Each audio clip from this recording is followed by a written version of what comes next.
اعوذ باللہ من الشیطان الرجیم بسم اللہ الرحمن الرحیم۔ ماہ مبارک رمضان کی اس عظیم شب جو شب قدر کے عنوان سے جانی جاتی ہے، اسی شب ہمارا اور آپ کا پہلا امام ظلم ظالم کا شکار ہوا۔ کائنات کا اکلوتا حاکم جو عدالت کی وجہ سے قتل کر دیا گیا۔ عدالت اور عدل و انصاف پسندی دنیا کے ہر مکتبہ فکر، ہر سماج و معاشرہ، ہر قبیلہ و خاندان، دیندار ہو یا بے دین، مذہبی گھرانہ ہو یا لا مذہب خاندان، تعلیم یافتہ سماج ہو یا جاہلی معاشرہ، ہر جگہ مستحسن اور مقبول عام ہے۔ سیاسی دنیا ہو یا سماجی، مذہبی افراد ہو یا دنیا پرست، ہر ایک کی نگاہ میں پسندیدہ ہے۔ مگر یہ بات بھی طے شدہ ہے کہ گفتگو کے اعتبار سے جتنا حسین ہے، عمل کے اعتبار سے اتنا ہی پیچیدہ ہے۔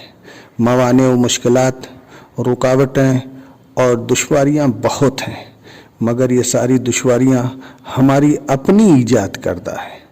قرآنی فرمودات، فرامین رہبران دین حق، سیرت و کردار ائمہ معصومین کی دقیق مطالعے سے یہ بات واضح ہو جاتی ہے کہ عدالت کے نفاذ میں اتنی دشواریاں نہیں ہیں جتنی ہم تصور کرتے ہیں اور دنیاوی حکمراں بیان کرتے ہیں۔ وفات مرسل اعظم کے بعد سیاسی سازشوں، مکر و فریب نے بظاہر اس نظام عدل کو مخدوش کرنے کی بھرپور کوشش ضرور کیا، جتنا ہو سکتا تھا، جس قدر ممکن تھا کیا، مگر ناکامیوں کے سوا کچھ ہاتھ نہیں آیا۔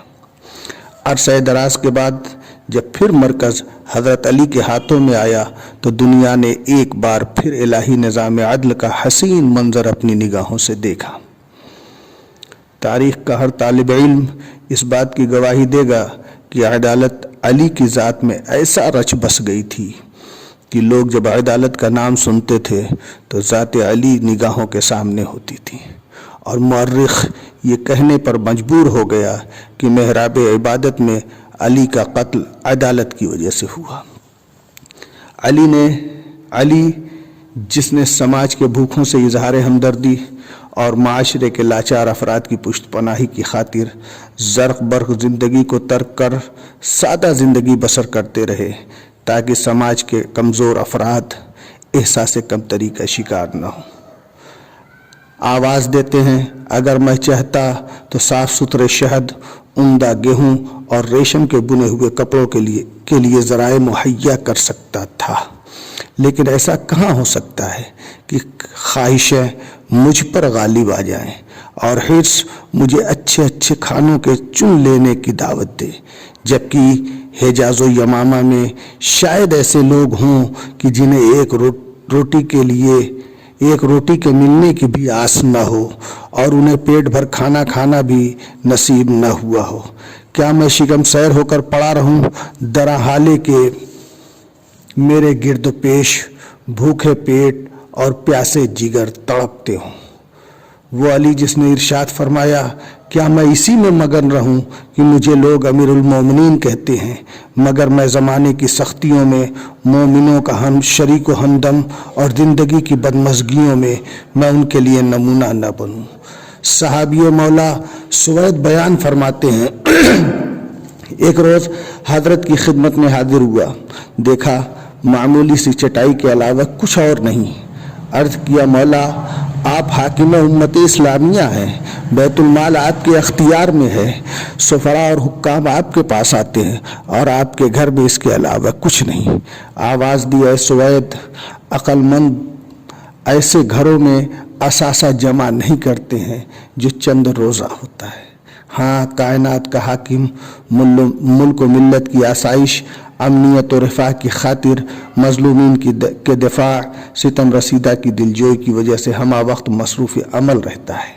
دنیاوی آسائش و آرام کو خیر بات کہہ کر سماج کے افراد کی فلاح و بہبود کی راہیں پیدا کرتا رہتا ہے۔ عدالت کے نفاذ کی خاطر سرد و گرم زمانہ سے بے پرواہ گلی کوچوں میں سرگردہ رہتا ہے۔ مولا چلچلاتی دھوپ میں ایک دیوار کے سائے میں کھڑے ہیں۔ ایک چاہنے والے کا گزر ہوا، مولا اس شدید جھلسا دینے والی گرمی میں آپ یہاں ہیں، ایسے گرم موسم میں، ایسے گرم ہواؤں میں گھر میں آرام کرنا چاہیے۔ ارشاد فرمایا، میں ایک مظلوم کی نصرت کے لیے نکلا ہوں۔ ایک درماندہ کی فریاد رسی کی خاطر اس جھلسا دینے والی گرمی میں گھر کے سکون کو خیر بات کہہ کے نکل گیا۔ اتنے میں چاہنے والے نے دیکھا کہ ایک ستم رسیدہ عورت چلی آ رہی ہے اور آنے کے بعد مولا کے قریب پہنچ کر آواز دیتی ہے، آئیے اور میری مشکل حل کیجیے، میرے شوہر نے مجھے اذیت دی ہے۔ پرسکون آرام دہ کمروں میں بیٹھ کر حکمرانی کرنا دنیاوی تائیداروں کا کام ہے۔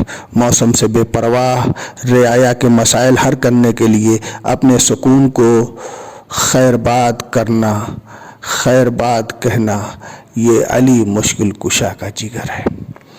اپنے دور حکومت میں پنپ رہے طبقاتی نظام، ارباب اقتدار کی غیر عادلانہ طرز حکمرانی، بیت المال کی بندرباٹ پر قدغن لگا کر کسی بھی طرح کی بیجا رواداری سے پرہیز کرتے رہے، جس کا نتیجہ دنیا نے اس سازش کی صورت میں دیکھا جس کا اختتام شہادت پر ہوا۔ لتہدمت واللہ ارکان الہدا، نظام ہدایت کے ارکان منہدم ہو گئے، بے سہاروں کا سہارا رخصت ہو رہا ہے۔ یتیموں کی کفالت اب کون کرے گا؟ بے نواؤں کا مونس و غمخوار جا رہا ہے۔ عالم انسانیت تیری ممنون کرم ہے اے علی، آدمیت تجھے سلام کر رہی ہے۔ عدالت دم بخود ہے، مہر و محبت حیران و پریشان ہے۔ شہزادیاں آہو فغا کر رہی ہیں کہ یکایک حکیم کوفہ کی آواز بلند ہوئی، زہر کا اثر شدید ہے، جتنا ممکن ہو دودھ سے معالجہ کیا جائے۔ کوفے کے ننھے ننھے بچے چھوٹے چھوٹے کوزوں میں دودھ لیے در علی پر آواز دے رہے ہیں، آقا ہم حاضر ہیں، مولا قبول فرمائے۔ والسلام۔